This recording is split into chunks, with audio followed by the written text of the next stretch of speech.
What's up, everybody? We are back here for another episode. We're back, 100% back. The ANS podcast. I am your host, Alec Miller, at AlecMiller0423. Excuse the noise in the background because a dog is going wild. I am here joined, as always, by Jesus. What's up, man? What's going on, man? I'm Jesus. Glad to be back. You can find me on the Twitter sphere at the Real Jesus, and that's spelled JEEZUS. Absolutely, guys. This is the first official show back. This is number 17, and we got the big heavyweight title clash coming up this upcoming weekend. And I am stoked. I cannot wait for this not just this fight card, but this fight in particular. Ngannou surging, Stipe just coming off of being named the GOAT. So it's going to be a lot of fun. But before that, we got things to talk about. And as always, we have our very first segment of the show. As always, what are you watching? Please, Jesus, what have you been watching? TV show, movie, let's go. Man, TV show. Actually, I mean, I haven't really been watching too much stuff. We saw the Falcon and Winter Soldier on Friday, like everybody else did. I thought it was.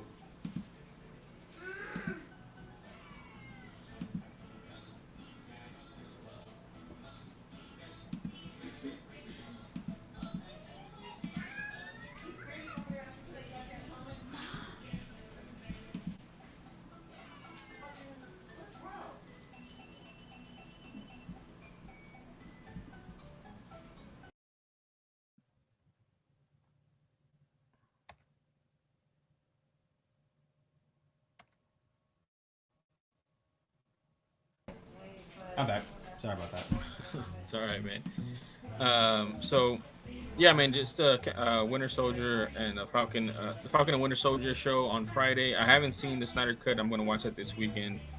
But that's what I'm watching, man. I'm really excited about the future of the Marvel Universe and finally getting to kick off again or kick off in Phase 4.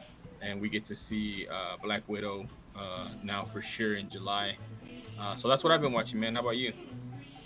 All right, so for movies, I will say that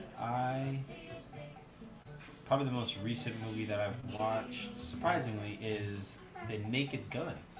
Oh, I had the never old seen it. one. I've never seen it. Yeah, I've never seen it, so I watched it for the very first time and absolutely loved it. It's hilarious. It's so damn funny. Leslie Nielsen is awesome. And TV show, I want to because I just watched the 4th episode of the show and I cannot get enough of it. It gets better and better each time I watch it.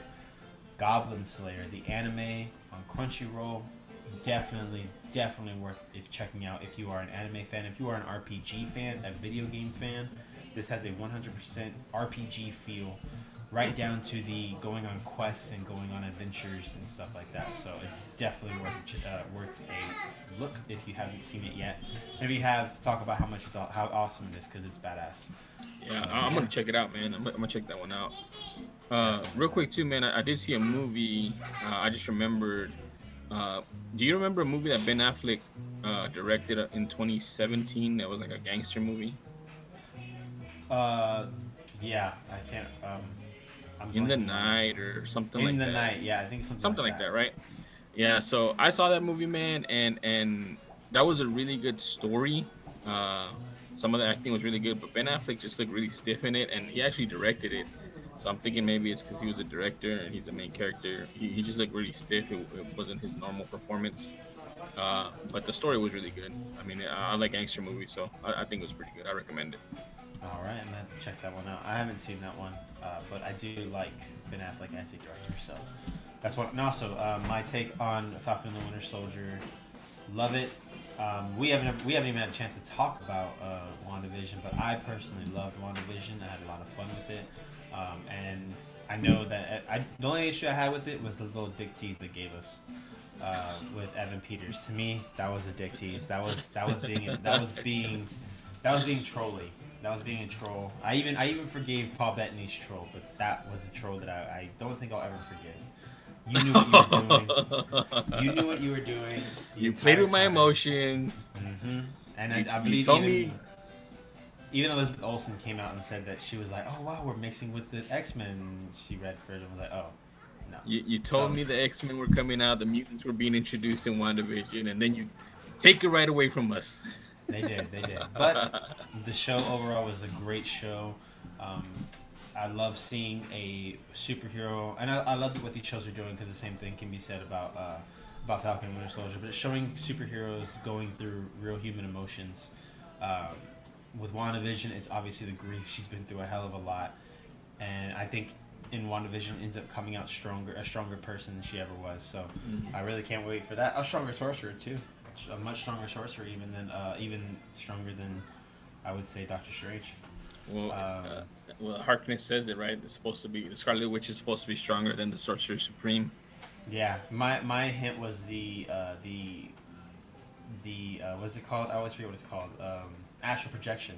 When Strange does it, he literally his body collapses, but she is literally drinking tea, reading a book. I mean, going doing whatever she's doing in the house while also astral projecting and learning about learning from the dark world. So Yeah, man. but with Captain America and I mean, sorry, I always want to say Captain America. I do Soldier. too. I always mess it up. Falcon and the Winter Soldier.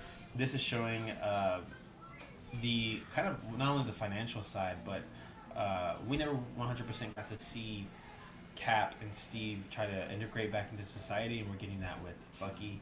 Also, we're dealing with Falcon having kind of imposter syndrome, which is really cool. Yeah, man. It's a little more than imposter syndrome. I think it's more like he's kind of in between. Like he's supposed to be this superhero, and you think that they have money or not, or I don't know. And some people don't want to be helped, like his family. Real quick, going back to WandaVision, man. The one thing too that I thought was really on point too was the White Vision. You know, Mm-hmm. of course, somebody would try to make a weapon out of that. You know, what's left over of his parts or whatever of a machine. So I thought that was pretty cool. But yeah, man, in Falcon and Winter Soldier, it is pretty cool. I think that whole subplot with Bucky and him making amends. I mean, there's just so much that they can go into that, man, and how difficult it is to do that. I mean, we saw in the first episode, man, how Mm-hmm. difficult it is. It's his basically his friend and the guy that he hangs out with a lot, and he has to make amends with him because he killed his son, however many years ago or whatever. So it's a really cool, different take on it, and it's I just like it, man. I just like that they're doing so much with it. We get to go into the weeds, if you will, with some of these characters, and I think overall it's gonna make it better going forward for the MCU. Absolutely, and they're making it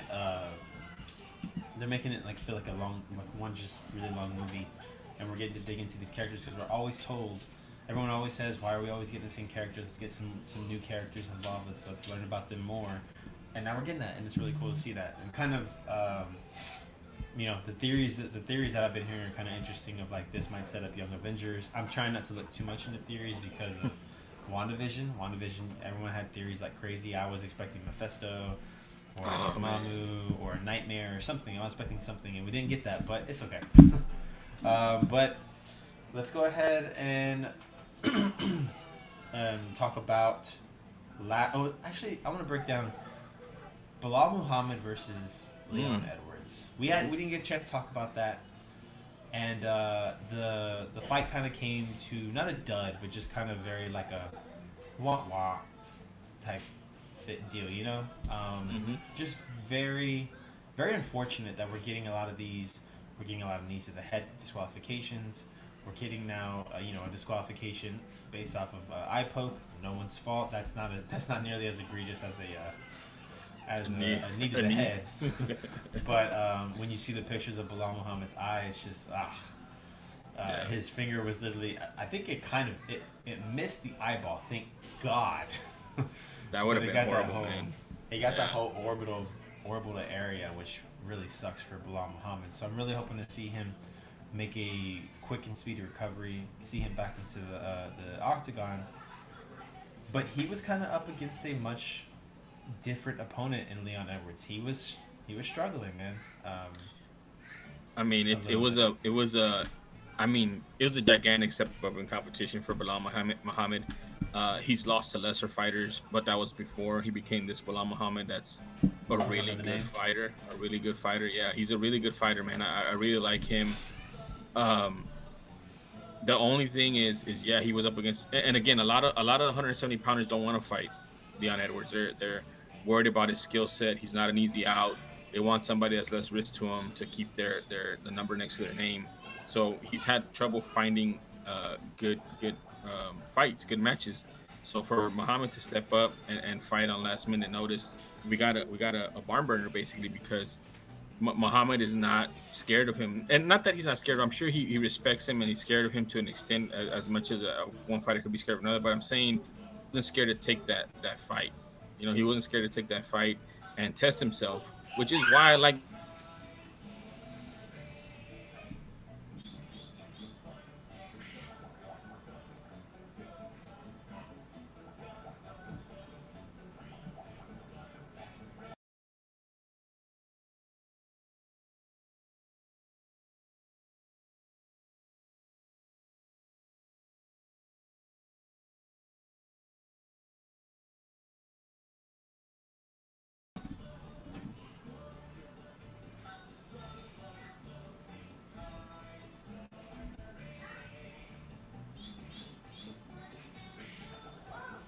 Are you there, man? I'm here. It's gonna be that kind of show, guys. But anyways, continue what you were saying about Bilal Muhammad. Just that he was willing to take the fight, man, and that first round it was a little give and take. You can kind of see where it was gonna go. Both of these guys were in excellent shape, so we were bound to see where it went from there. You know, who was going to be able to impose their will on the other. It looked like Edwards had the advantage in the first round, but I mean, it was 5 rounds, so we didn't get the chance to see the rest of it. So hopefully, and the thing about it that sucks too is Edwards doesn't want to fight Muhammad anymore. You know, which is Yeah. interesting because nobody wants to fight Edwards. I kind of get it to an extent because nobody wants to fight him and he wants top tier fighters. And Bilal Muhammad was not a top tier fighter. He just got lucky and took the fight on last minute notice. But at the same time, it's unfinished business, man. It's unfinished business. That fight should have happened and it didn't. So I mean, I want to see it. Yeah, man, I completely agree with you, dude. It really kind of sucks, but when dang it, sorry, this kind of also set up Masvidal versus Usman. Like it's kind of got, I think it kind of got sped up, you know, because of the fact that Leon Edwards he was a top contender, and probably a dominant win could have really jetpacked him up into top contention. But because of the way this fight ended up turning out, Usman was left with no contenders, no challengers.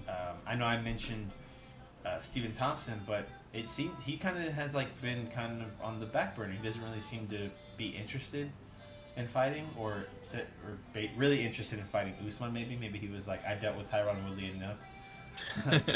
I don't want that same fight again with Yeah, a younger, better stud.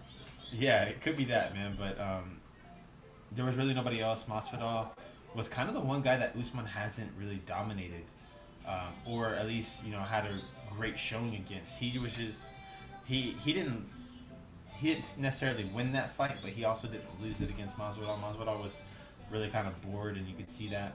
Didn't get a full fight camp either, so there's that reasoning um, before that. But uh, it's kind of hard for me to look at that fight and say that Usman, especially the way Usman's been performing, it's kind of hard to say that Usman's not going to do what he's been doing.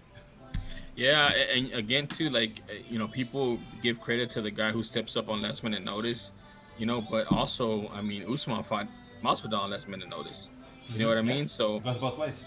it goes both ways, man. And for him to, I mean, he dominated, dude. It wasn't the best fight, it wasn't the cleanest fight or the most exciting fight, but he dominated him. He did whatever he wanted to him.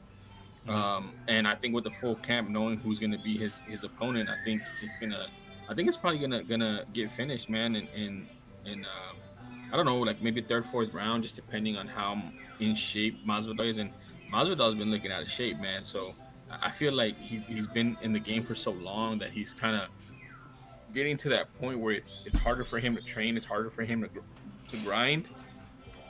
Um, he's always been a small 170er because he used to fight at 155.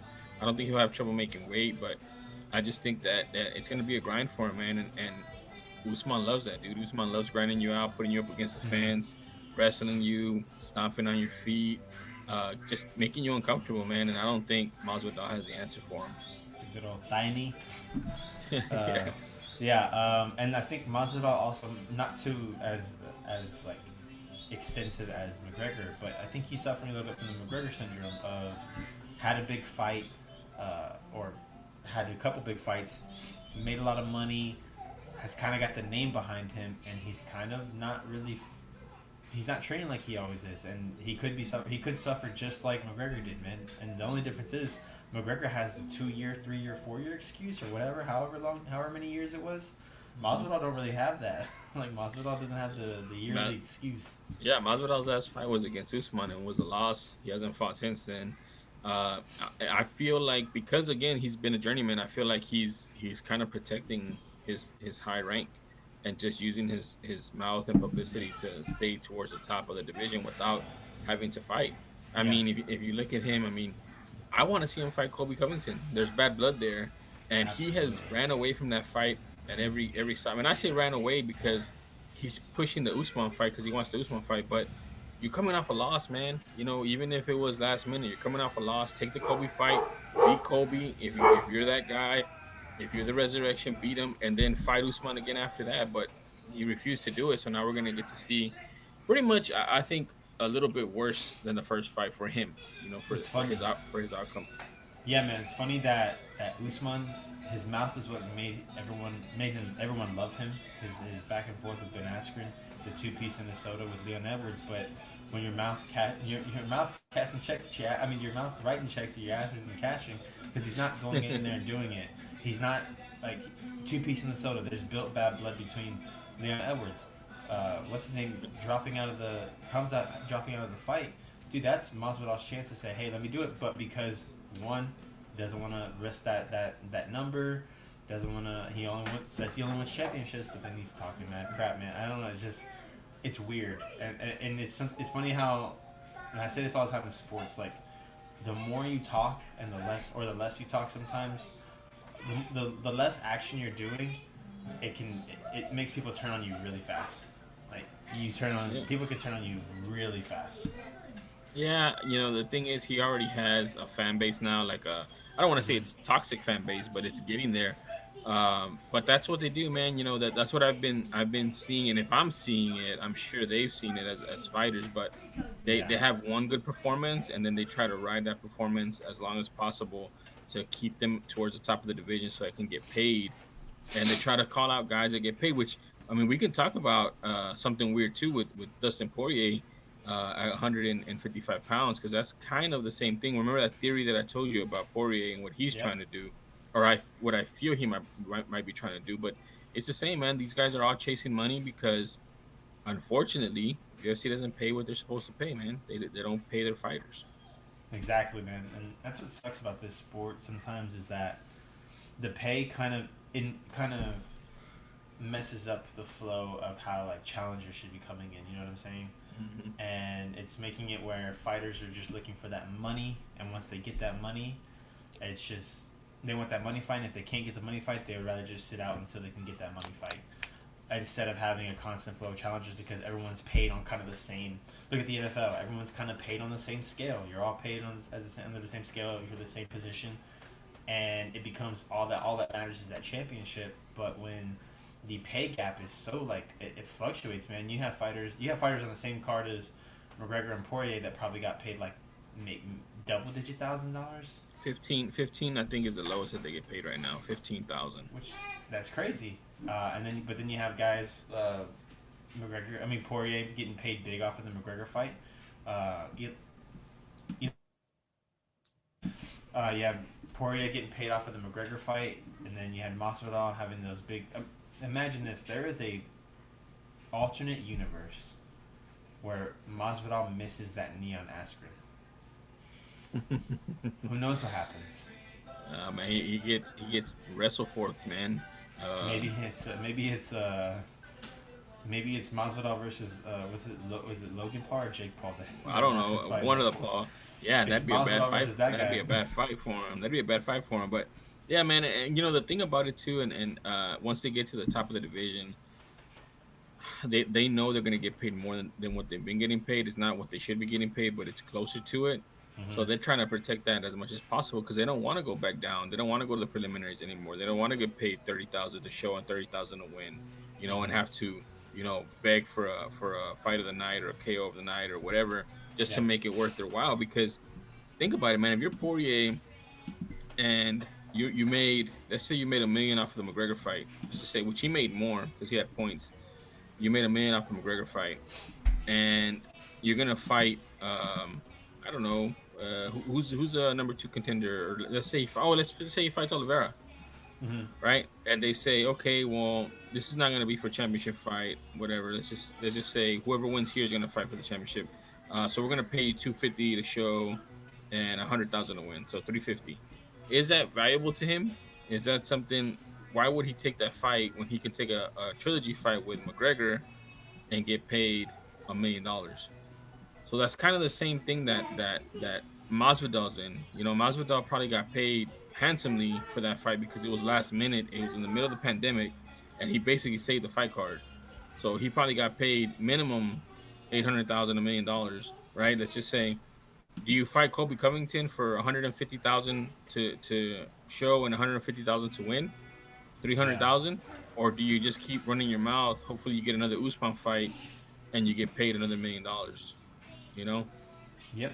And I think it's a problem that the UFC could actually try to fix, but we know that Dana doesn't like to shell out money where it's deserved. He'd rather keep it to himself, which unfortunately is just kind of the way it's going to go until one of these companies, like a Bellator, like a One or something, like make some crazy play and try to Dude, overjump them. It's it's something so that it's I so would say draconian.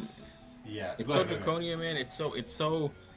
We're gonna look back on this era of Dana White, you know, and we're gonna say, man, this guy didn't hide it at all, man. Like, it's coming out everywhere. Henry Cejudo asks about money and retires because he's not getting paid enough. But Khabib, who's never talked about money, and $1 million is like ridiculous amount of money to him, he retires and doesn't say anything about money, and Dana White is groveling at his feet to bring him back for one more fight. You know what I'm saying? Yep. Like, Hmm. it's just ridiculous. It's all about money for Dana, and by money I mean not paying the fighters what they're worth. Yeah. And we're gonna look back on it and we'll be like, man, that was sad. These guys Like didn't get paid. imagine if he I mean, if he made money, if he handled it more like these owners do, if there was just a CBA, a what is it, a players union, you wish that would happen, man. But And, unfortunately, and the thing too about that, man, let's just real quick touch on the topic on a CBA. Let's say there was a CBA, collective bargain agreement for fighters. It has its pluses, which is money, but it also has its minuses. You know what I'm saying? Like, Masvidal wouldn't be able to say no to another fight that's against, true. or to a fight against Leon Edwards. Yep. And that's also good too because we get to see those fights as fans, but we also know that Masvidal is getting paid based on the CBA that they agreed to. You know what I'm saying? Yeah. So it has its pluses and its minuses, its pros and its cons, but they need that so that we get to see those fights. We get to see, and they don't do things like this where they just stall to try to get the bigger payday because they know, man, I signed a 4 fight contract. The CBA says I'm gonna get paid 250,000 for each fight, so I gotta fight. So let me just fight whoever they put in front of me so I can get my money as fast as possible and renegotiate a better contract. Yeah, man, and that's what, but that's what this, and that's what the CBA is for. It's meant to get a collective, a collective amount of competitors together to watch out for the needs, the the side of the fighters, to get in that into that room with the owners and or with the owners' lawyers or with UFC, Dana White and his lawyers or whatever, and try to figure out something. And that's why it's called a bargaining agreement. You have to go in there and you got to fight for what you want, make compromises. I think also a thing a lot of people kind of don't understand compromise. We see, unfortunately, we're seeing it so much in politics. There's not really a lot of compromising. It's either or, which kind of sucks in this world. So even if we got a union, who knows if any great things could get done because no one understands compromise anymore. It's either my way or not my way. It's So let me ask you this: would you be willing to accept a fighters union, right, with all their pros and their cons, but know that there's gonna be at least one lockout in the next 10 years. Uh, one lockout in the next 10 years, and it's gonna take away a prime last year of somebody's championship. Like let's say, I don't know who's a young champion right now. Let's Let's say say. Figueredo. Let's say Figueredo. Okay. Okay, we get a fighters union right now. We get a CBA right now. He's just at the beginning of his title reign. In 5 years, he's defended it 6 times, 7 times, right? And he's going on breaking records, and he's top pound for pound #1. And then they do a lockout, and he's 39 years old Yeah. and 38 years old, and the lockout's going to last a year and a half. So he's going to be 40, 41 by the time he comes back without fighting. Would you take that? Yeah. Man, it's so tough because, like you said, there's pros and cons. Like we would see more like crazy fights because we would see, like you said, fighters might not be able to turn down as many fights. Like I would think that a CBA group would be like you can turn down 3 fights, but then the next fight that you that you're offered is the one that you take, kind of deal. So you gotta kind of like play. You gotta gamble. You know, you gotta say like, oh, the last offer they give me is gonna be great, and they kind of shortchange you, and then they end up giving you an even worse deal on the fourth. It's crazy, but to get like a lockout would suck, dude. To lose Dude, guys like a whole year, dude. yeah, No man, fights. it'd be insane, especially because there's no off season here in the UFC. And the UFC Yeah, that's to what I'm play saying. around. So It's tough, man. It's hard. I just wish Dana would just that way, Eli. You just kind of wish Dana would understand what he needs to do better and just kind of take his personal feelings out of it. But he can't. He can't. I don't think it's that either, though, man. I also think this is the way we do things. This is how it's done, and I'm not gonna change. You It's know, like always it's been just that like way. yeah, it's just like everybody else, man. You get older, this is how you do things, and you get stuck in your ways, and you don't want to change. And you know, there's some people that aren't like that. Like, and by I mean people like millionaires or people who run businesses. Like I look at Gary V. Gary V is always changing and trying to find the newest thing and the next thing, and that's just not how Dana White is, man. Dana White is old school, came up from boxing, and all that Dana cares about is that they're better than boxing. that's Yeah. and that's a low bar. You know what I mean? That's a low bar. Even though boxing at least has a Muhammad Ali Act, which protects their fighters, which UFC does not have. MMA does not have that. Because But they as long haven't as had that they haven't had to fight it like to Muhammad Ali's like uh, stature, stature where who had like really bad issues after he was fighting. So they don't have that. They don't have that person to name that after yet. I mean, who's the one of the greatest of all times. I mean, like that's retired. We'll see with Anderson Silva maybe with George St. Pierre, but George St. Pierre was so he protected. retired. Yeah, he retired, and he retired early too. No, Uh-huh. I think, it's easy just to expand the Muhammad Ali Act to MMA because all it does is protect fighters and management from promoters taking advantage of them. That's all it does, and that's all you need. Mhm. But you're gonna have people like Dana White saying no, that's not a good thing because boxing sucks and we don't want to be like boxing. You're gonna like and double talking all that stuff like that they do to kind of frame it for where it benefits them and it's a bad thing. But they definitely need to expand the Muhammad Ali Act at the very least to help MMA fighters. And I don't even know if anybody's talking about that right now, man, because there's so much other stuff going on in the world. I don't think so either. I mean, you gotta think. I think that Dana kind of does a good job of distracting people. It's fights every weekend. It's a crazy fight coming up every week. Like even look at after we get this awesome pay per view. Back when we were at Fox, it was a badass pay per view. A week or two later, then 2 weeks of nothing, and then a pay per view again, like kind of deal. But with ESPN, he's able to have one. Right after this, we're getting Till versus Vittori. That's a pretty good fight that's coming up. After that, Gastelum versus Whitaker. Like he's able to distract people from having these deeper conversations, and maybe even asking the fighters to have these kind of conversations with each other, with some kind of representatives. But he does a great job of distracting you. Oh, this guy just won this fight, so I'm already got 500 ideas going through my head in his interview, and in the fighters' minds, they might be thinking like, hell yeah, like I'm set, like let's go, and then just those kind of dealings like that, you can see that Dana has that kind of mentality. The thing too that bothers me too, man, real quick while we talk about this, and where's the media at, man? Why isn't the media asking them like, hey, why has the quality of these contender fighters, somebody can come up and say, look, contender fighters are, you know, 22 and 100 in the past 122 fights, it is, and you let go people like fighters like Junior Dos Santos and Overeem and Mhm. all these other people, Eddie Alvarez. So is that something that's gonna be, going forward? I mean, just question him on stuff, man, like more Yeah, difficult stuff. But they're scared of him because he's gonna deny their access. But yeah, definitely. I it's mean, it. look at Dominic Foxworth when Dana White was on. Dominic Foxworth brought it up, and I'm pretty sure you can kind of tell like maybe like during the commercial break that Dominic might have been told, hey, back off, like stop asking so many questions about fighters' pay, because Hmm. he's literally the only person I've ever heard question Dana or even bring it up on a nationally televised sports show, bring up the fact that fighters aren't given equal pay or fair pay. And when he did, Dana got defensive, got upset, and then the commercial comes over. The commercial goes, we come back, and Dominic Fox is saying like, "Hey, I didn't mean to I didn't mean to seem like I was attacking you or any way. Like, I don't know the inner workings of the UFC, so." And it just seems like very much like, "Hey, man, you're gonna have to like back off Yeah, but and it's become a like, producer." why did he do that too, man? Like he was a player, he was a player, so Yeah, you know, Muay Thai's back. uh, absolutely.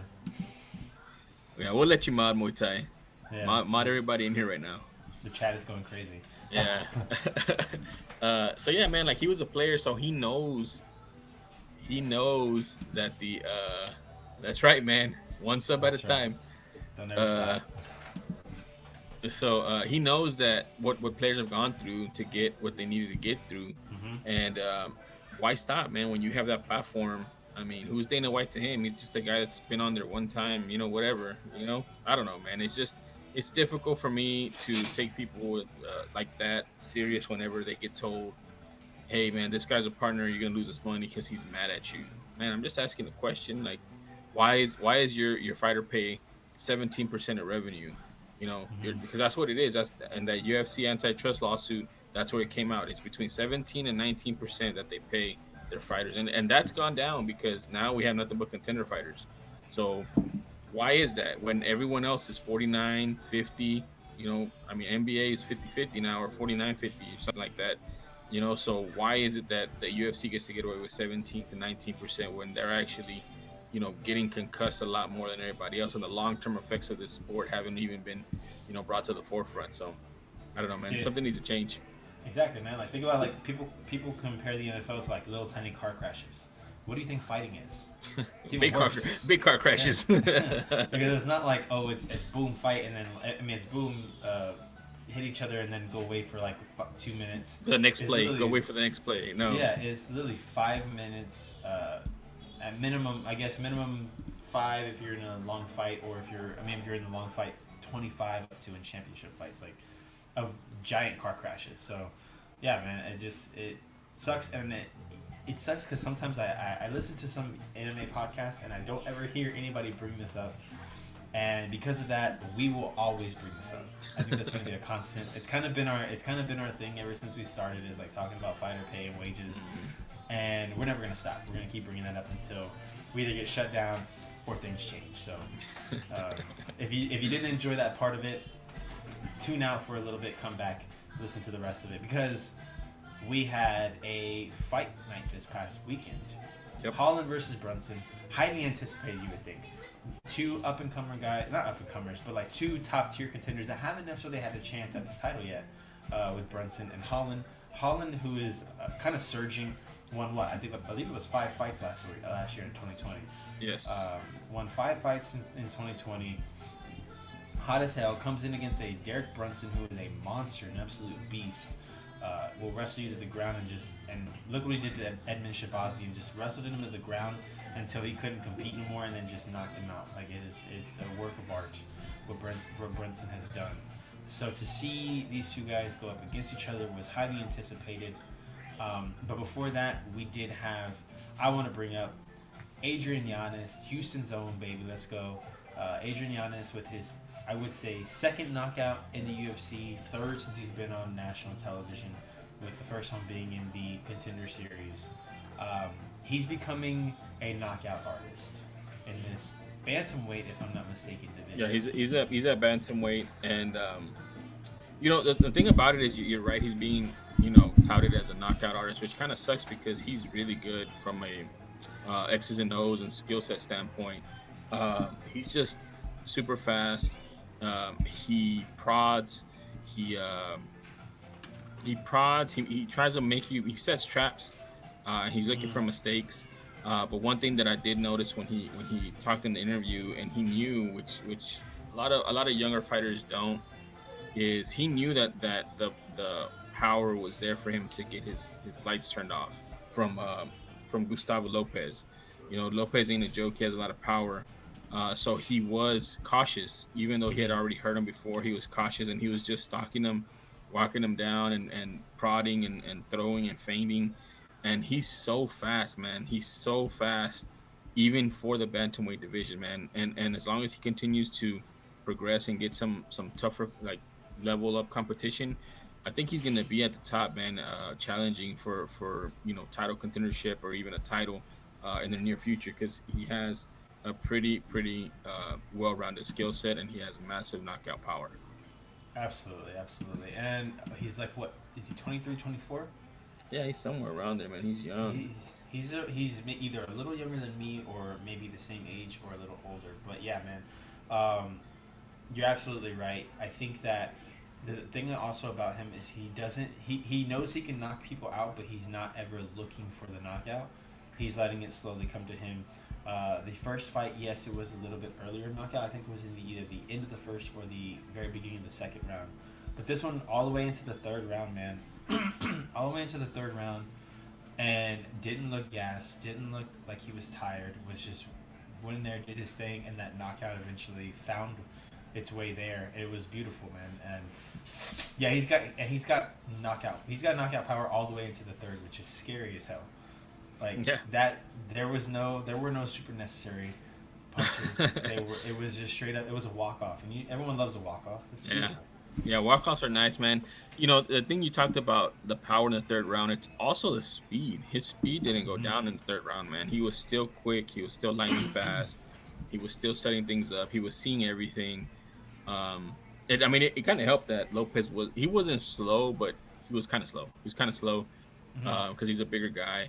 But he outclassed him, man. He basically outclassed him, and he earned that knockout in the third round. And like you said, man, his power goes to the third round, his speed goes to the third round. So definitely want to see some better matchups for him going forward at 135. And from what I understand, he's doing everything possible to get into the Houston card here in May. So hopefully we'll get to see him live here at the Houston card. Oh man, I would love it, dude. I really would. Thank you. That's my friend Paul. Thank you for tuning in, Paul. I really appreciate it, man. He's actually who I do the Red Glare podcast. So, guys, Monday nights, Red Glare podcast. Me and Paul, we talk Houston sports, but we do dip into a little bit of other stuff. So, like, I'm pretty sure on Monday we'll be talking about the Sweet 16 from the March Madness tournament. Oh man, U of H, man, on Saturday. Excited. That's right. That's right. Sadly, I don't have them in my championship or my Final Four. But I think Well, apparently there's no good brackets anymore because of Oral Roberts, and yeah, that's true. so Yeah, but that was insane. My brother was actually knocked out of our competition because he picked Ohio State to win it all. So when that happens, that sucks. But I still have my winner in there. I still got what's his name? I still got Gonzaga, so we're good. they're good, dude. They're real Yeah, good. I'm looking forward to them being there. But thank you, man, for tuning in. I really appreciate it. Yeah, we appreciate it. Check out the go ahead and plug it in the comments. I believe it's the OP podcast. He talks a lot about entrepreneurship and different things. I know he had a series where they covered Elon Musk, and they have a giveaway going on his Instagram. Drop your Instagram in the comments, man, and you can win a free haircut from his barber. So that Nice. should be cool. Yeah, all you gotta do is travel to Austin, make it a weekend, go to 6th Street. It'll be fun. Yeah. I think I so- might be going there this weekend. So There you go. So yeah, man, I'm really looking forward to Adrian Yanez's next fight. I do hope it is here in the at the Houston card. He does have two fights in the UFC, two performance bonuses, which is pretty sweet. Yeah. He is okay. Look, we got it right here, guys. It is OP Club on Instagram. Absolutely. Hopefully, have you on, and we'll have Jesus on the Red Glare podcast very Yeah, very man. soon. I'd love to be on there. Yeah. So yeah, two performance of the night bonuses, man. So he's $100,000 richer since he got to the UFC. Always good to see a young man from the city of H Town really succeeding out there. So looking forward to his next fight. Not top 15 yet. Would like one more before he makes He the gets jump the top to 15. top I 15. agree. Yeah. I agree. Because actually, I had it up a little while ago. I want Man, to you know, hold on, man. Oh no, I think Matt Schnell is I think he's not bantamweight. Schnell. No, he's flyweight. So he's flyweight. Okay. So he's also from Houston. Oh, sweet. Yeah. So we got two guys that are coming up in the UFC. Yeah. Yeah, he's number 8 in the flyweight, but in see that's this is the reason why I don't want him to get the top 15 yet, because 15 at bantamweight is Chito Vera, and you got Kyler Phillips, Cody Stamen, Merab Javashvili, who I don't know who the hell wants to fight him, and Jimmy Rivera at 11 to 15, Rafael Assunção at 10. So don't want to see him fight Chito Vera yet, but that could eventually be a very interesting fight. But Chito Vera is not 15, dude. Chito Vera is not 15. No. I feel like Yanez would do good against Assunção because Assunção had trouble with Garbrandt's speed. I wouldn't want to see him against Shatisvili. I don't think anybody wants to fight him. He is an animal, and like it's crazy because a lot of people in the bantamweight top tier rankings, they're all like boxers. They're all kickboxers. You know, they're strikers. This guy is just gonna throw you to the mat. Even if you don't stay down, he's gonna pick you up and throw you again. You ain't getting if he puts his arms around you, dude. You're not getting away, man. You know, he's gonna ragdoll you. He's gonna throw you down. It's crazy. And with Kyler Phillips, I don't want to see Kyler Phillips take on I don't want him to be a gatekeeper yet. I want him to kind of branch out and maybe fight one of these guys too, like a Cody Stamen or a Jimmy Rivera. You know? I think Jimmy Rivera would be a good fight for Yanez. I mean, Sean O'Malley's in that division, right? He's gonna fight this weekend too. Yeah, he's fighting. Who's he fighting again? Hold on, he's fighting Thomas Almeida. Man, so, that's. But neither of them are in the top 15. Dude, Thomas Almeida was ranked number 2 at one point, man. So that's crazy. He has a lot of talent. He has a lot of talent. He doesn't show up when it's time to go. Hey, Paul, this is our guy. Muay Thai has been around for a while. He's our mod, so be careful. He will time you out. I think the mod's getting into Muay Thai already, man. I mean, I think he's getting a little power hungry. All right. Yeah, man. So that was awesome. We talked about Kevin Holland let's talk Kevin Holland and Brunson. So Brunson is able to defeat Kevin Holland via unanimous decision, and we got the infamous angry dad Dana White at the end of the night, basically saying he was very upset at Kevin Holland. He wasn't mad, he was just disappointed. He's disappointed. Oh man, that horrible lecture from Daddy Dana White.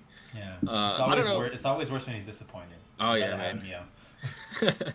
Man, the thing about it is, man, back in the day there was this fighter named Crazy Horse, and he was kind of the same way as Kevin Holland, man. He was just doing crazy stunts inside of the ring or octagon or wherever he was. He fought everywhere. He fought in Japan. He fought stateside. He fought UK. He fought everywhere. And he had some talent. He had some knockout power, and he was really good. He was slick. He was a crafty veteran. And this is Kevin Holland is the 2.0 version of Crazy Horse. His name was Charles Bennett. Talking throughout the whole thing, he was talking to Khabib in between the rounds, asking him for help or support on or just quick takes on what to do to avoid the wrestling. He was talking in between the rounds. He was talking to Brunson while he was getting beat up by Brunson while he was on his back. And it was, again, this is how he's been. I mean, it probably was a little bit worse than it normally is, but he was in a high stress situation, so maybe that's how he deals with stress. I feel like this has been him. So if he would have won, people would have been okay. They would have been saying, "Oh man, he's crazy. He talks to this. He was taking, pointers from Khabib in the middle of the round, and like it would have been a different story." But he lost, Yeah, and the fact that he lost and how he lost, because he could have. I mean, he was close to getting a knockout in the second round. He hurt Brunson really bad, but Brunson is now a legitimate veteran with a high fight IQ, and he did what he had to do to win. He just took him down and beat him up and held him and just punched him when he could and held when he couldn't. And that's what Brunson does now. And Brunson should have been doing that from the beginning because he's always had a top tier wrestling advantage over a lot of these 185 pounders, but he also has a lot of power because he strikes awkwardly and he's pretty fast. yeah, But now in his resurgence, fighting these younger guys, he's the gatekeeper. He's been the gatekeeper. He doesn't want to say he's a gatekeeper, but he's been the gatekeeper. But I feel that he does have a stake to the top of the division now because of how he's been fighting and he's been grinding out these wins. yeah, Dana White doesn't like it. Nobody. I mean, not nobody. I feel like I like his fight style because he's so crazy, man. Like once he gets hit, he can turn it around and start brawling, and he's probably gonna get knocked out because he doesn't have the best chin now. But he also is a wrestler and he can wrestle, and basically you're watching him fight to see, is his fight IQ gonna stand up, and is he gonna grind it out and win as he should, or yeah, is he gonna get caught and because he's brawling.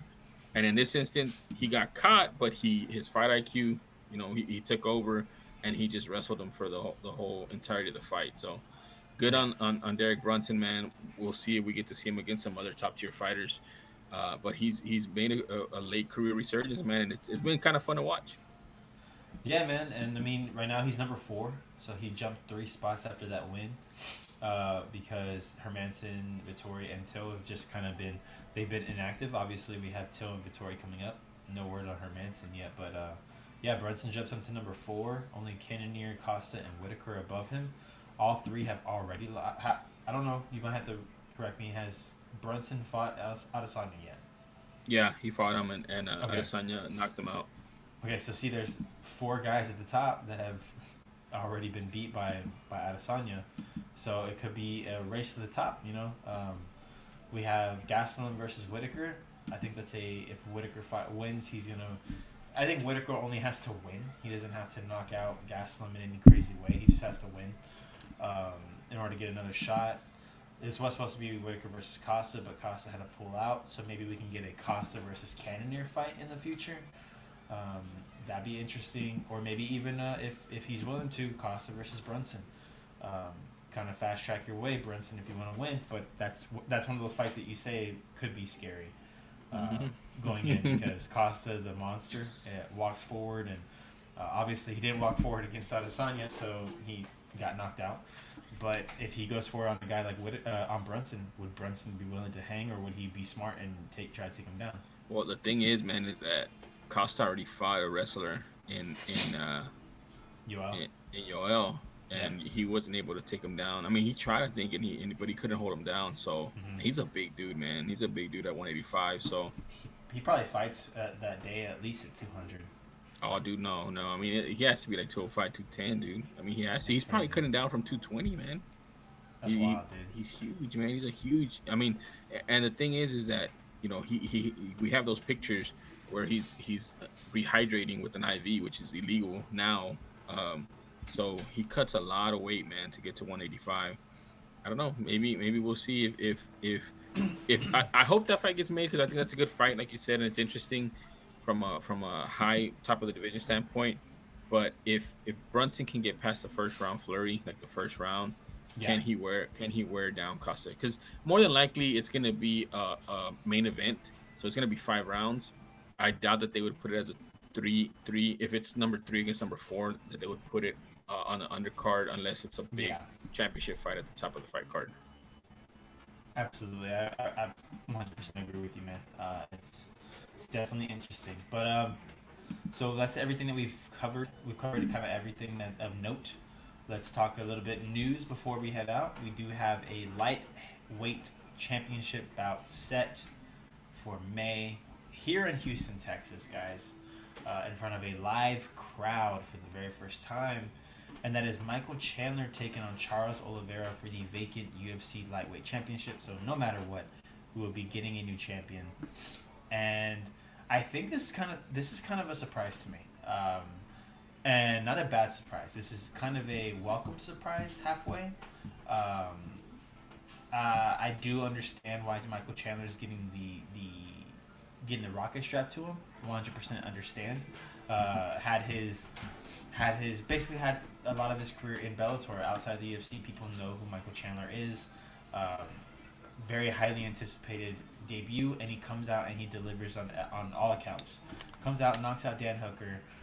Dan Hooker, who I believe was like number 6, so he was ranked, was able to jump those rankings, and now he's number 6 guy, and he just happened to be on the same card. He did it right before Poirier knocks out McGregor. So all the talk coming out was Poirier versus Chandler. Poirier versus Chandler.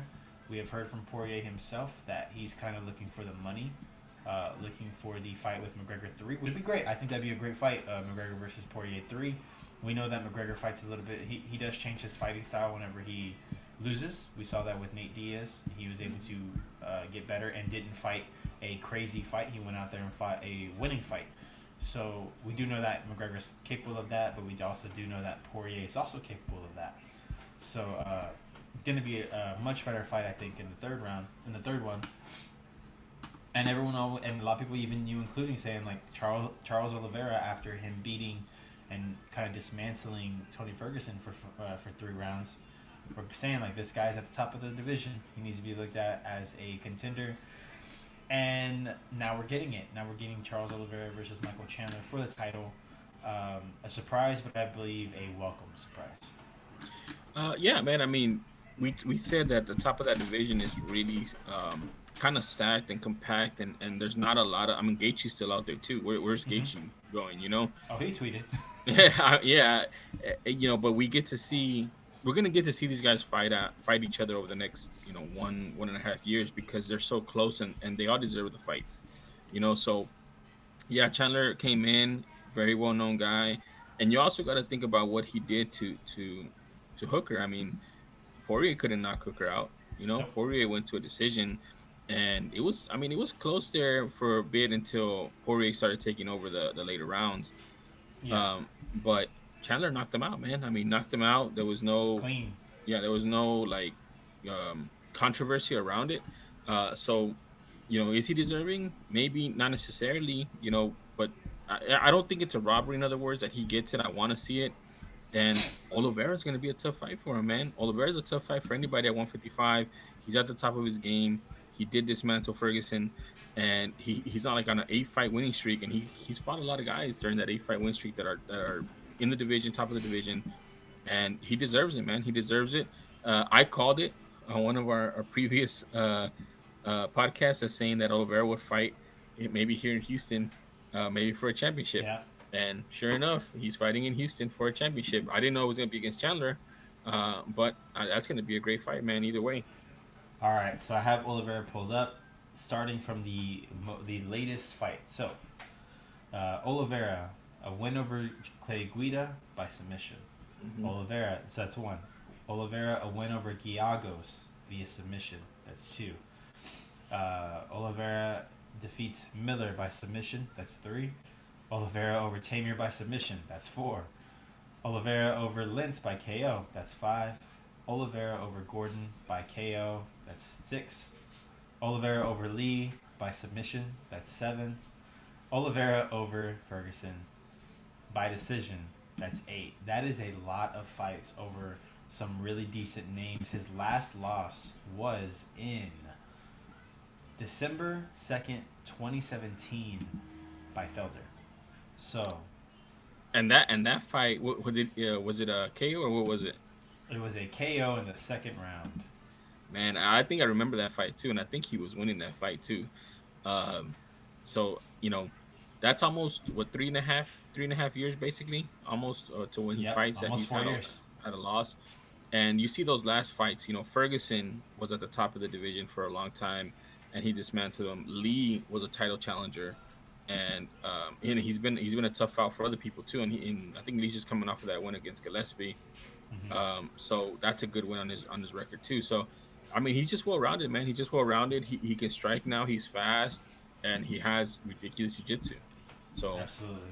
It's gonna be a really interesting fight, and it is nice to see this because I think a lot of people, especially after that main event, were saying main event and co-main event in January, were thinking like Oliveira's not even in the list now because of these crazy knockouts. These two guys are gonna fight each other for the title, and a part of me, I think, was like, but I think Oliveira deserves it. I think Oliveira mhm. deserves a shot, and it's cool to see. I just wasn't expecting Chandler, but like you said, completely understand why. It's hard not to capitalize on that insane knockout. That's going to be shown over and over Mhm. on the way to on the way to that win. So I mean, on the way to that title fight. So definitely gonna be interesting. I'm gonna try and get vaccinated beforehand because, and especially with Monday coming up, and basically everyone, all adults will be Open. yeah, open to getting vaccinated. I'm gonna try and get vaccinated because I really want to go to this. I think it's gonna be a lot of fun.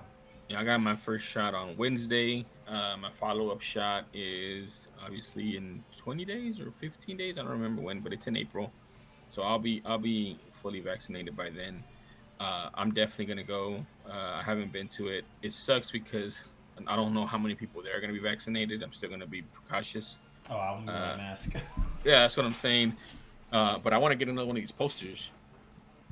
You know. Ah man, I can't wait. I'm gonna bring one home. I'm bringing one home. My first one. It'll be in the studio when I finally have a place of my own. So I'm looking forward to that. But let's jump into why we're here, guys. We're here to talk Stipe versus Ngannou coming up this Sunday. Cannot wait for this fight. This fight card is really good from at least the main card. I don't know. I haven't really looked at the prelims too much, but I'm hoping to kind of look over some of the last fighters' fights, see what we're looking forward to. But until then, we are talking Miocic versus Ngannou Part 2. I think a lot of guys, including me, didn't necessarily know that until like I mean obviously you talked about it before, but I knew a lot of people were saying Ngannou's looking crazy good. Who can stop him? Stipe already has. So Hmm. it'll be interesting for sure. But let's start before we get to the main event. Let's start with. Um, I mean, we got Worthy and Jamie Marlarkey at the bottom. We got Julian Robertson over versus Miranda Maverick, which this fight was supposed to happen a few weeks ago. We're gonna get it now, but then we're also getting uh, Sean O'Malley in his return after his loss to Marlon Vera almost about like I want to say like 9 months maybe Hmm. Something like that. 9 months ago. Let me see. I gotta tell you right Yeah, now. his loss to Chito Vera. His loss to Chito Vera because he hurt his ankle. He still says he's It was in undefeated. I August, don't know if that's August of last necessarily year. true. Yeah, August. So yeah, about 9 months ago. Um, yeah. So we're getting his return against Thomas Almeida. So I want to see, does Sean O'Malley become show that that was a fluke? He just got hurt. He was gonna beat him. He was gonna beat Chito, or are we gonna see kind of the hype train derailed? Yeah, I mean, him saying that he's undefeated is just it rubs me the wrong way. He's just a sore loser. I don't know. He's a weird guy to me now. I don't know. He's just a weird guy. He's made some controversial comments in the recent past on his podcast, whatever he does, his podcast, his YouTube channel, whatever it is. And this is one of those guys that he's young, man. He's young and he hasn't. I mean, he should have learned from that loss, but it doesn't look like he's gonna learn that he's learning from that loss. We'll see. Because Almeida, he's been around for a long time. Like I mentioned, he was ranked number 2 at one point. He's had it's an O'Malley setup fight. He's had it. I mean, it could be Almeida's a name. Like I said, he's been number 2, but he's had some recent setbacks. He just can't seem to put it all together. He has the speed, the power, the skill set, but he can't. I don't know. I don't want to say he chokes because he's fought some really good fighters, but he just can't win those big fights, man. And I don't know if O'Malley is gonna have the the knowledge, the skill set to beat Almeida. I mean, he has it, but did he learn from checking kicks or not? Did he Yeah. did he humble himself and say, "Hey, I need to learn how to check kicks. I can lose by getting kicked. I have some skinny ass legs, so I Mm-hmm. need to protect them." And Thomas Almeida, I mean, he's a smart guy. He's been around. He's gonna test his legs again. We'll see. Yeah, man. I mean, we're definitely gonna see that ankle taped up for sure. Uh, but yeah, I want to say it's not hard to go and say, hey, man. Aaron says Almeida doesn't throw leg kicks, unfortunately. Uh, I mean, Well, we have he, to yeah, I hope. mean, I've seen him throw a leg kick and get knocked out when he threw. So he does He throw probably leg had kick. he has a reason for not throwing it. Yeah, probably. But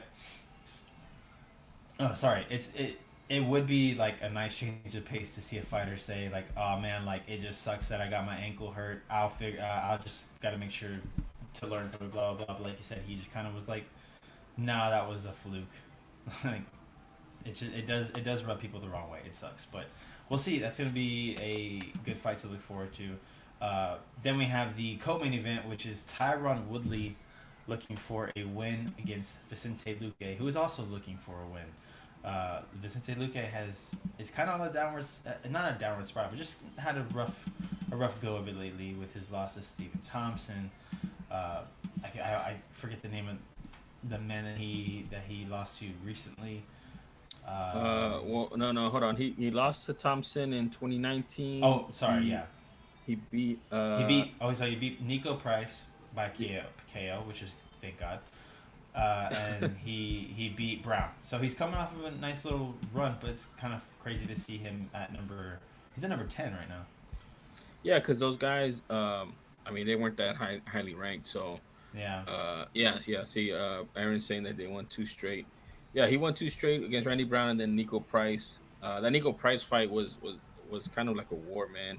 Yeah, So yeah, it he's coming was. off of two straight, and now he gets the former champ of the division. So I think it's kind of a putting a name on him, so that he can kind of get towards the top of the division, maybe the middle of the division. And also, man, Woodley needs a win bad, man, because he's coming off of what is it, three losses now. I think it is three losses, Mm-hmm.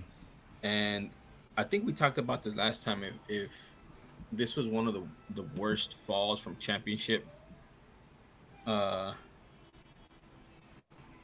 I mean, Yeah. yeah, he's only lost to the He's coming best, off of three losses.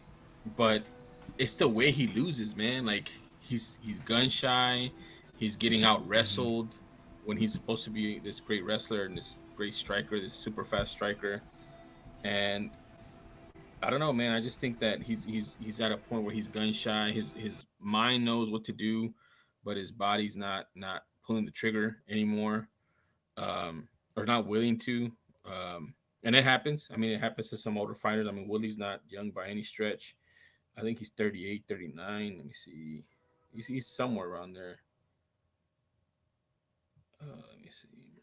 Yeah, he's 38 years old, so he's getting up there. Yeah, he has looked bad, Aaron, man. He has looked bad. Um, it's just not a good look, man. I mean, if he would have lost more competitive fights to these top fighters, I'd feel better about it. Yeah. But he hasn't been competitive, in my opinion. Sorry about that. Like I said, it's gonna be one of those nights, guys. But yes, I 100% agree with you. And I mean, and Aaron Brooks has a point. You know, he has lost to the very best, but in those losses, has not looked good, as he said here. But yeah. So you have the getting ragdolled by Usman, which was the reason that was one of the I think that was one of my first like once we started the show that was one of the first pay per views that we watched, and then the loss to Burns, which kind of secured Burns his title shot, because Burns really handled him through 5 rounds, and then he gets knocked out by Colby Covington in 5 rounds. So he's had a real rough go of it lately, and Vicente Luque coming off of 2 wins. It's not looking good for Tyron Woodley. I mean, you would like to see him pull this out, have one more run, but I just wonder if he has that in him anymore.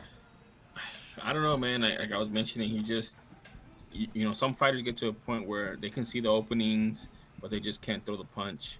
Yeah. Their body just doesn't respond, or they get gun shy. I mean, and I think he's up there. He's 38 years old, been in a lot of fights, been around the game for a long time. I remember meeting him in 2011.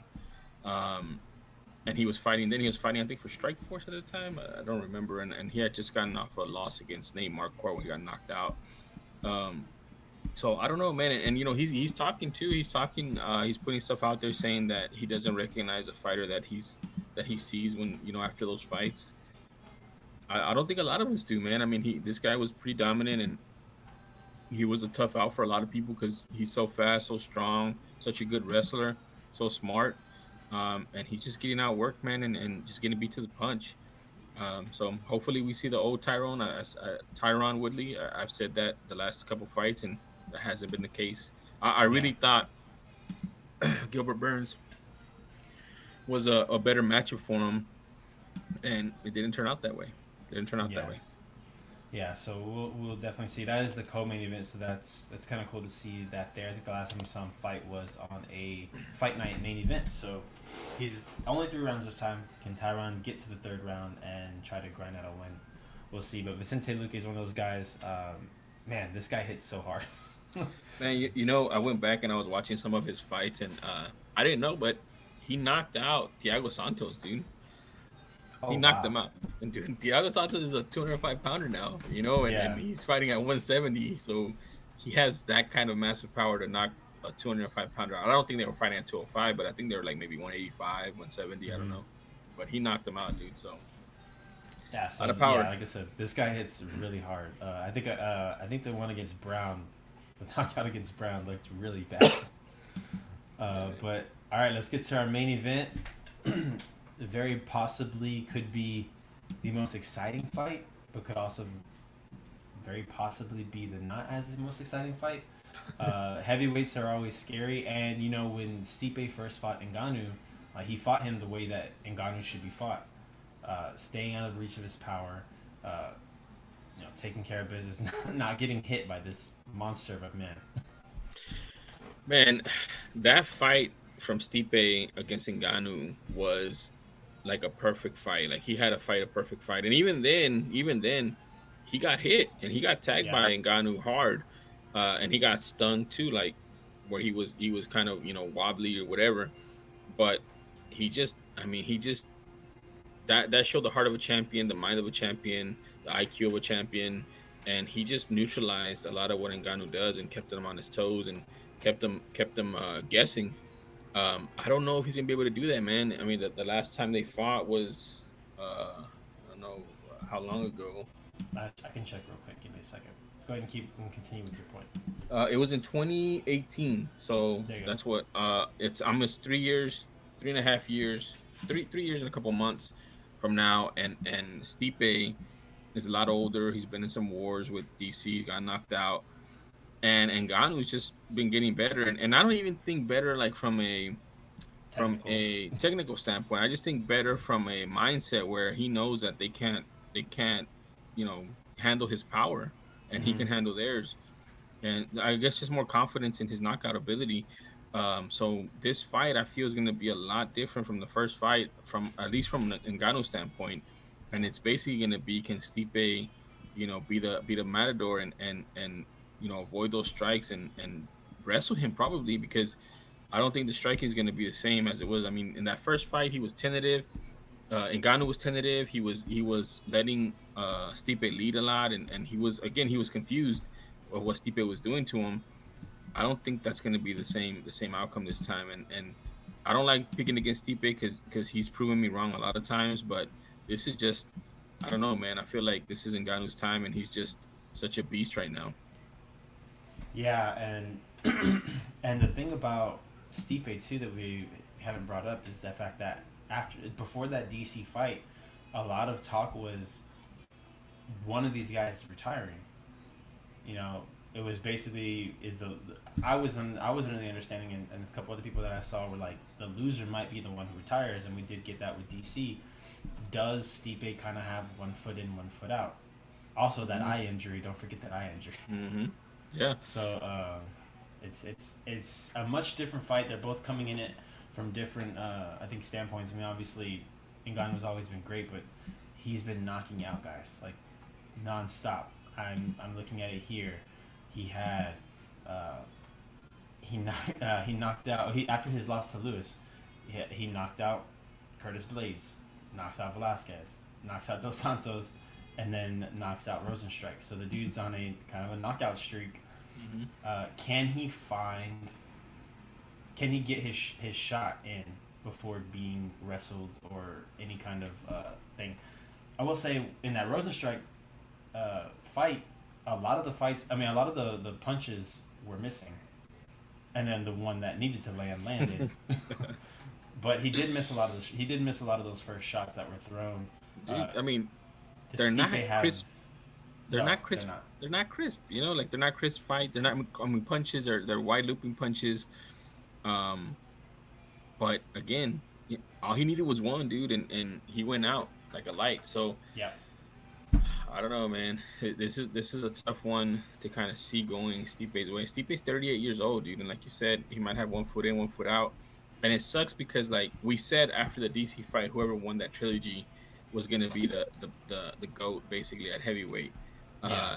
But now I feel like he has to be Stipe to kind of cement it and put a little package bow on it. Because You mean now let's Stipe say has to beat Ngannou?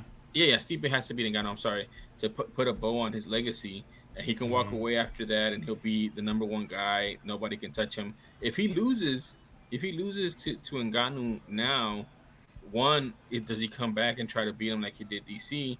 Two, if he retires, they're gonna say that he beat Ngannou when he was young and didn't know any better. You know, like kind of like what Mayweather did with Canelo when he fought him so young to take advantage of that inexperience and Mm-hmm. that youth.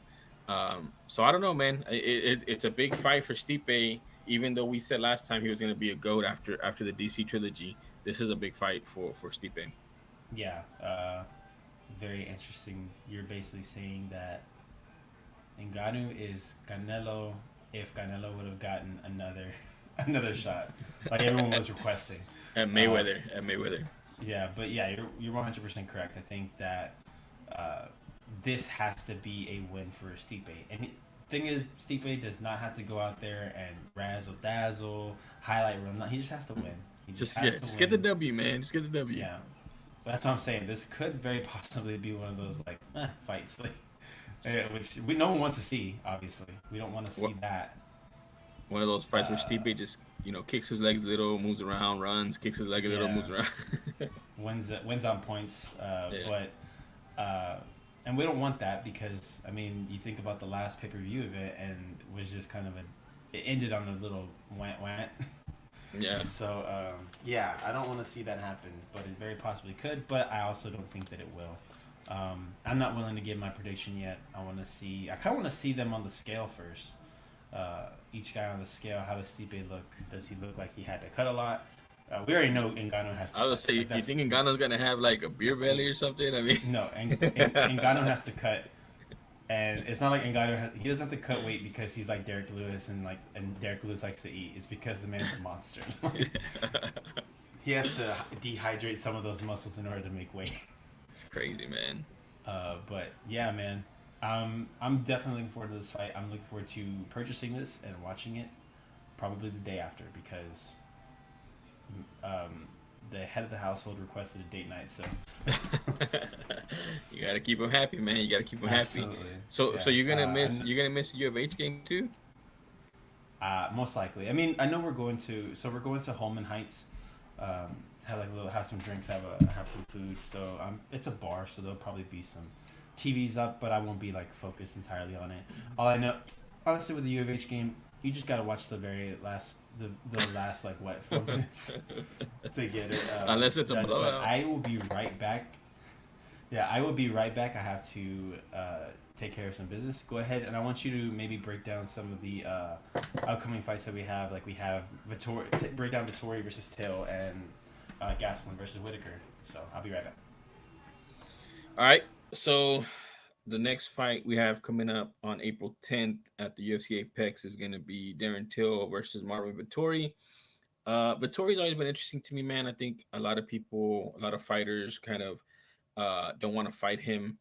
He's a tough out, big strong guy. He actually had a very good fight with Adesanya, even though he lost. He didn't get knocked out, and he took him to 3 rounds. I think it was a split decision too, so one ref probably side for Vittori. going up against Darren Till. Darren Till becoming this guy who'll fight anybody to if it'll mean he gets to restore his height that he had at 170 when he was a darling and undefeated and challenged Tyrone Woodley to a championship where he got beat and submitted. This is gonna be a good fight. Darren Till's a great striker. I mean, great. Yeah, I would say probably great striker. He's pretty good. And Vittoria's just uh, a bull in a china shop, man. That comes forward, has a lot of wrestling, has a good gas tank. So that's gonna be a great fight. I haven't made my decision on who I think is gonna win that fight because Darren Till seems to surprise at middleweight when he doesn't have to cut weight, but I think he's gonna be undersized in this fight. And then he mentioned Whitaker versus Gastelum. Gastelum coming in, stepping in on last minute. I just finished talking about Vittori and um, Till. I don't know if you want any input on that fight.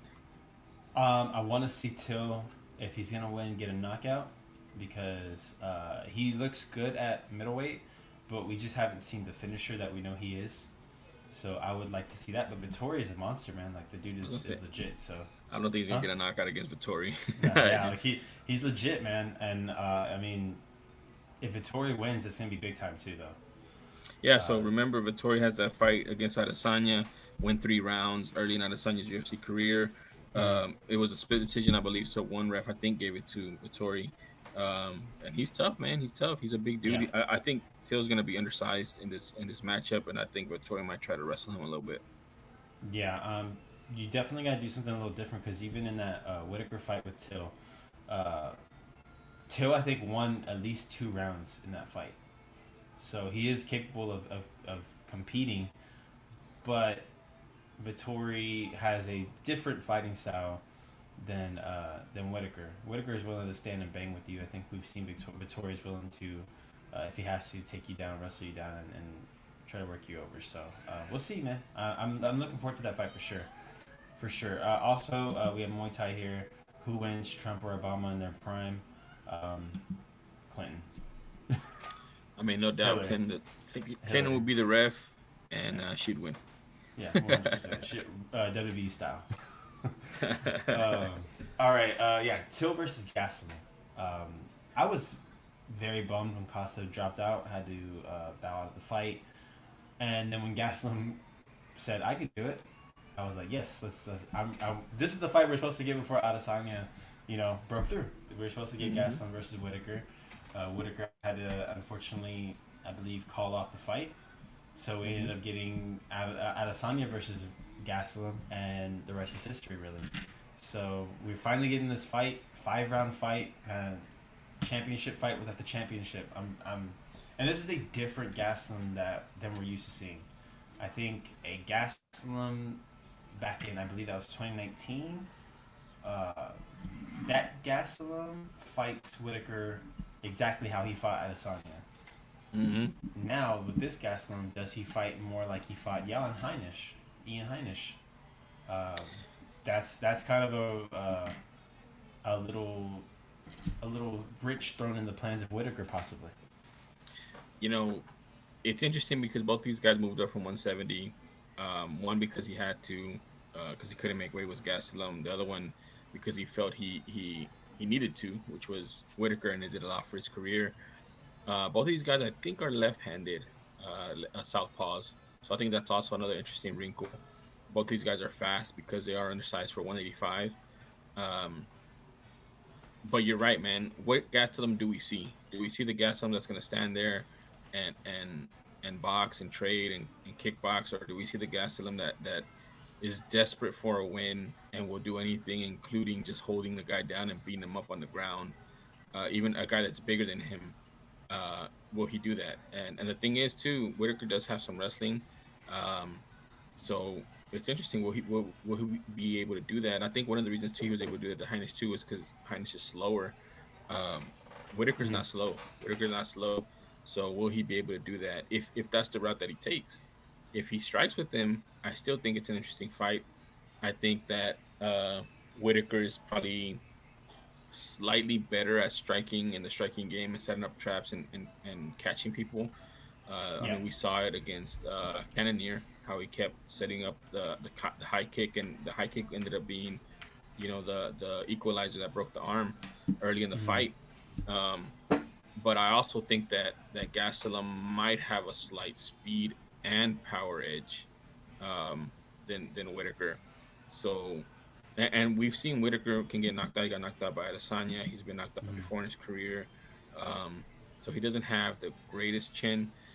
So can Gastelum, if he decides to stand, can Gastelum tag him and Yeah. make a statement?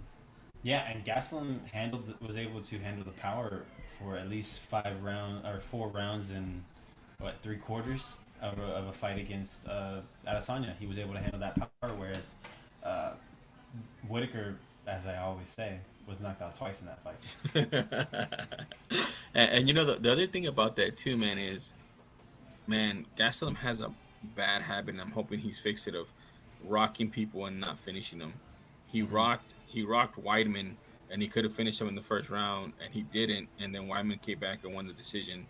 He rocked Adesanya first. He was the first one to hurt the other one in I think that was a third round, and Yeah. he didn't follow it up, man. He didn't. Instead, he crowded him, and he got into the clinch with him. And I was like, man, he's gonna live to regret that. And sure enough, he lost the fight. So Yep. will he have learned from those two mistakes? Will he be able to knock out Whitaker or finish him? And really, I mean, what kind of fight are we gonna see? Are we gonna see a more wrestling fight that like we saw in his last fight, or are we gonna see back to the old Gastelum where he just wants to Mm-hmm. stand up and try and knock you out? Yeah, I mean, we'll find out, man. I'm looking forward to this fight. I'm counting down the days to this fight. I think probably of all the events, including the only person I can't include is the Whaley fight, but including every other fight, this is probably my most anticipated because of what these two can put on. Mm-hmm.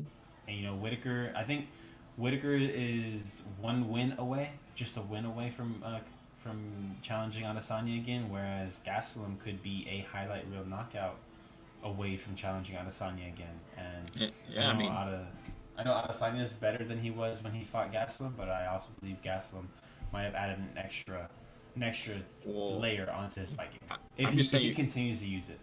I'm just telling you right now, man. If Gastelum gets that matchup, Adesanya's in trouble because Gastelum saw what Yan did to Mm-hmm.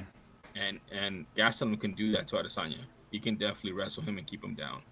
I mean, that's Yeah, what, and he did it to a bigger guy and a better wrestler than Adesanya. So I don't know, man. And Whitaker, maybe he's learned from his mistakes that he had in that first fight against Adesanya. I mean, he did really well against Cannonier. So either way, both of those rematches are something that I want to see. absolutely, And, absolutely. and, and real quick, remember I told you too that first Whitaker fight against Adesanya, I don't think that was the same Whitaker Yeah, that won the championship and defended it and even fought Cannonier. I don't think that's the same guy. yeah, and that wasn't even that was him not only coming off of injury, but I believe coming off of what we heard about the wasn't there like a transplant of some sort with his daughter or I don't know, something man. or There's been a lot of rumors and they were never confirmed or denied. So okay. you know, So, but but we were there was some sort of family emergency deal. yeah. So maybe something weighing on his mind. We do have I think a more clear, especially with that fight against Till. We do have a more clear Whitaker fighting here. So I mean, it could go either way. That's what I'm saying. This is probably one of my most anticipated fights. This is a fight that Aaron was in the chat earlier. He's very big on betting on fights. I think he might agree with me. I wouldn't put money on this. Yeah, Not man. at all. This fight, they're very closely matched up. Very very close in skill set, experience, and everything else. Yeah. So before we head out, because we do have a little bit of extra time, just we do have the big UFC 261 event coming next month, which I'm looking forward to. Another 3 title fight card. We're getting these a lot, and I'm here for it. As long as they don't go like they did when I think it was December 2019 when we had all 3 fights go all 5 rounds. Man, So it was that very lasted late in the until night. the wee But hours of the morning. like I said, we have a 3 fight main event coming up. I try not to say the undercard or anything when it comes to like those fights. I always try to say like a 3 main event card because each championship is worth the main event. So, uh, and that is Usman Masvidal, Shevchenko versus Andrade, and Namajunas versus Wei Li. So that's gonna be a fun card too, because we could have a 5 round war against Wei Li and Rose. We could have a highlight reel knockout by Valentina Shevchenko, and who knows what we get with the Usman Masvidal. I know Masvidal fans are hoping for the best, but I'm kind of expecting a little more of the same. Yeah, I mean, Usman is I don't know. I don't think he's the most exciting fighter.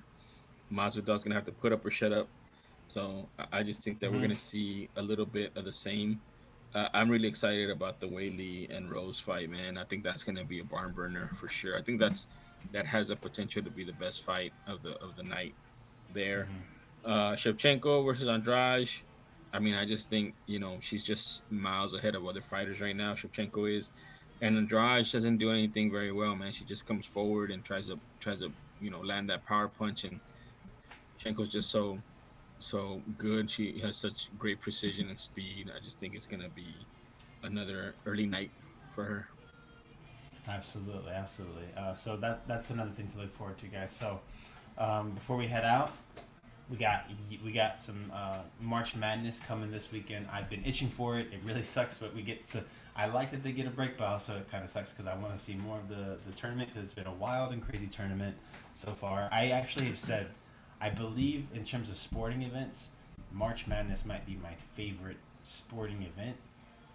I kind of count it all together. I know it's a whole bunch of games, but I count it all together. It's one big giant month of just Yeah, crazy it's basketball.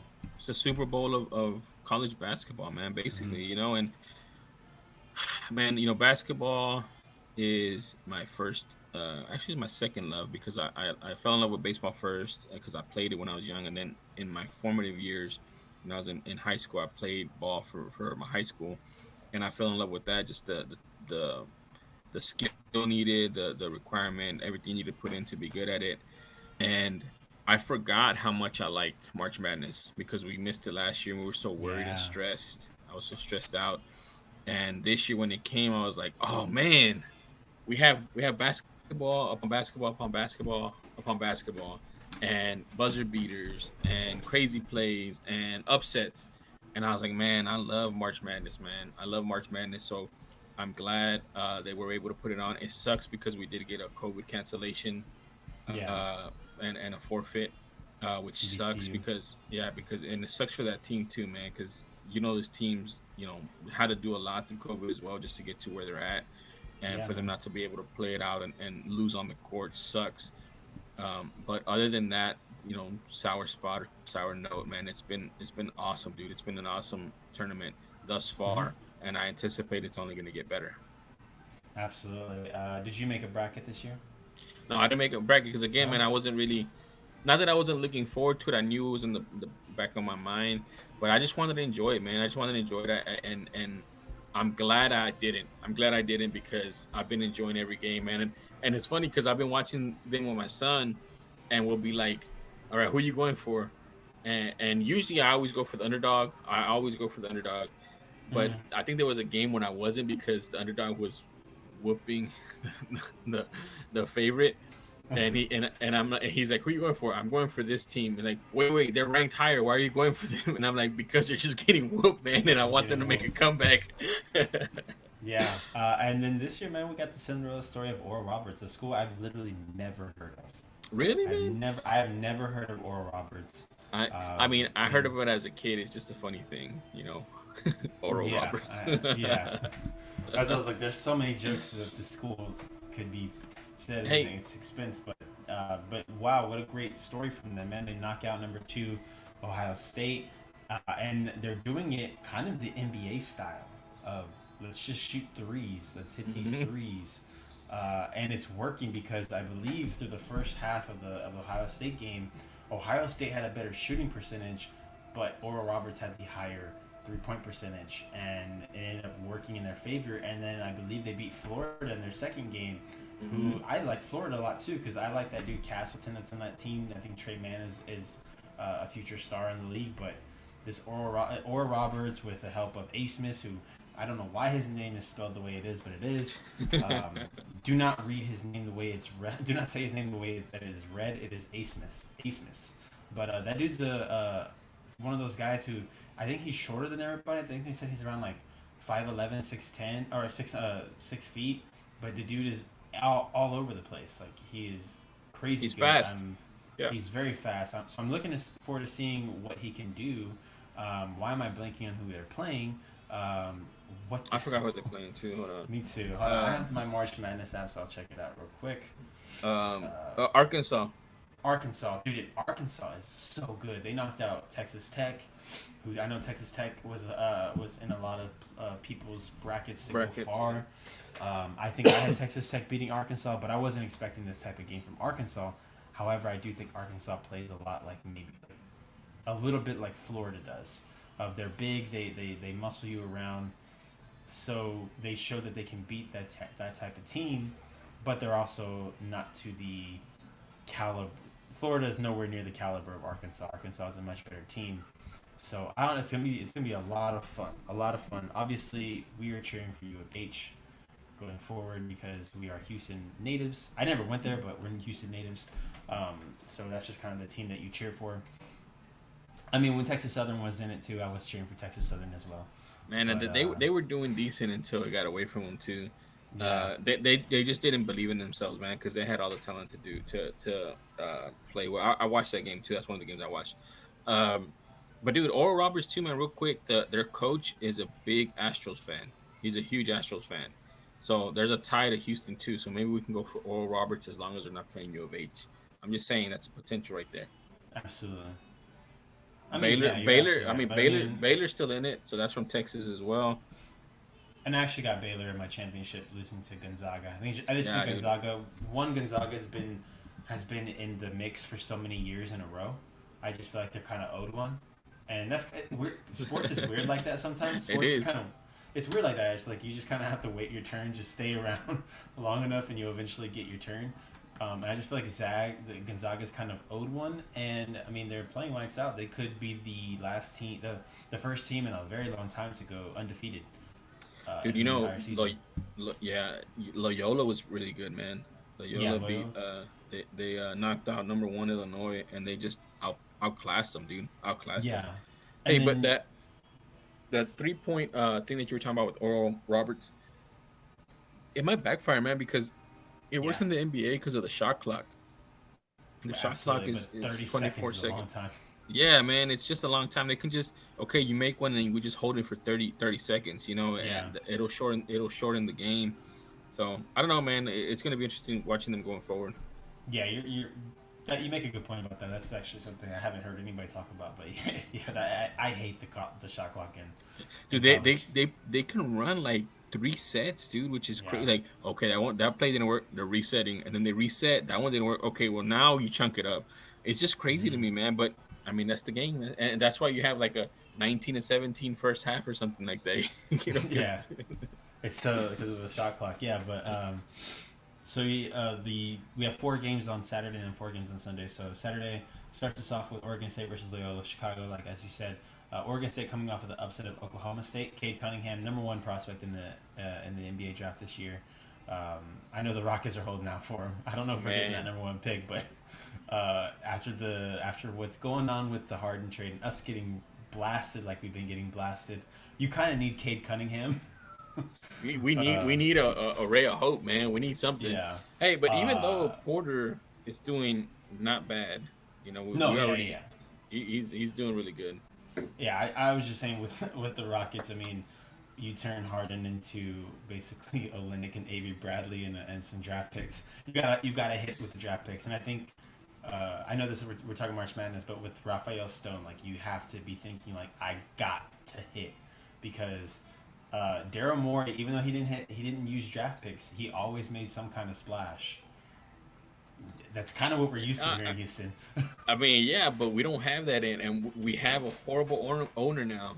We have a Yeah, horrible owner now, and Stone. I guarantee you, he's also working with those constraints too, and that's why Daryl Moore didn't want to be here anymore either, because yeah, there's constraints. So I feel like Stone is good. He's smart. He's been doing good things, and it's weird. It's weird because we're in such bad shape, but I feel like he's doing the best he can in the shape that we're in. And like you Mm. said, we have to hit. And it's the same thing across the street at Kirby. Texans are in such bad shape, and the whole Deshaun Watson deal. But Casario is doing some decent moves. You know, we're Oh yeah, just in yeah, such a bad shape. You know what I mean? So I don't yeah. know. It's an interesting time to be a Houston fan. There's some slight sliver of hope on the horizon on both ends, and the Astros are the Astros. So I will um, say, if you are scared about Casario, I 100% I understand. But think about the fact that this man had David Johnson and Mark Ingram on the roster, signed to the roster, and was still able to convince Philip Lindsay to sign a deal here. That's not easy to do when you're like, oh, you're going to be one of three running backs and a top and a really good running back as well. Like so, and I think one of the biggest things about Houston is we don't necessarily know how to get free agents here, um, whether it be basketball, football, baseball. We're a little bit better in baseball, but in baseball, I think we've also focused on the farm system. So uh, we're not great at convincing people, even though we have a great nightlife here in Houston. I don't know what people we have great food. I'll tell you that we have much. great food. Yeah, it's very mixed here. There's a lot of different things you can get here. But, anyways, yeah. So you have Oregon State with Oklahoma State. Took out Oklahoma State. Now getting a shot against Loyola Chicago. 12 versus 8 seed. That's probably the lower of the like two of the lower seeds that are playing in the Sweet 16 because it's an number 8 versus a number 11 or number 12. So yeah, that's actually the lowest seeds that are playing each other is a 12 versus 8. So that's kind of cool to see. That is, yeah, that is pretty Um, cool. So at and least then you one of the lower seeds is getting into the Elite Eight. Yeah, absolutely. And then you have Villanova versus Baylor. I have Baylor in my championship, so I'm going to go Baylor on that one. Arkansas versus Oral Roberts, which is at 6:25. It's very cool to see that game get the kind of the The prime time. prime time spot. Yeah, that's the prime time spot that you want. I know it's 6:25, but still, you're heading into the 7 o'clock when people are starting to get out of the house and go do stuff. And we'll be at bars watching this game, so that's very cool. And then, of course, U of H versus Syracuse. U of H is going to be. I mean, Houston is going to be going crazy during that game, and if that game is a win, I mean, me and my girl will be out, so we'll see what happens. And Four honestly, games on Sunday. real quick, if you think about this real quick, though, the U of H, if they can get past Syracuse, I mean, they're gonna have one of the easier routes to the Final Four Mm-hmm. because they're beating an 11 seed, and then they're either gonna play an 8 seed or a 12 seed for a chance to go to the Final Four. Yeah, absolutely. And I mean, even though Cade Cunningham is probably the best player in the country right now, Oklahoma State's not necessarily known for being a great team. I think I don't think I saw very many people putting Oklahoma State, and that happens sometimes in college basketball. Is the team with the best player isn't always necessarily the best team. So Mm-hmm. they probably have one of the easier ones. I was in the maybe the Cade Cunningham hype, so I did put Oklahoma State in my Final Four. I'll probably pay for that going forward, but imagine a Baylor versus U of H Final Four. That'd be really cool Oh for the state man. of Texas. I mean, Yep. it would suck for Houston because they're Yeah, probably I gonna was get gonna say. stomped. But it'd be cool for Texas for sure. And then I mean, I got Gonzaga, Alabama in my Final Four on the other side because are they're monsters, man. They're so good. Mhm. It's and you don't really see that in college either, where the football team and the basketball team are both like high level, high At the caliber. same at the same Yeah, time. It's yeah, usually one or the other. They hmm flip flop sometimes. yeah. So that's it, man. March Madness, UFC 260. Gonna be a very fun weekend. I cannot wait to be here again. We did miss Wednesday because, as you said, you did have the vaccine uh, taken. That thing can knock you out.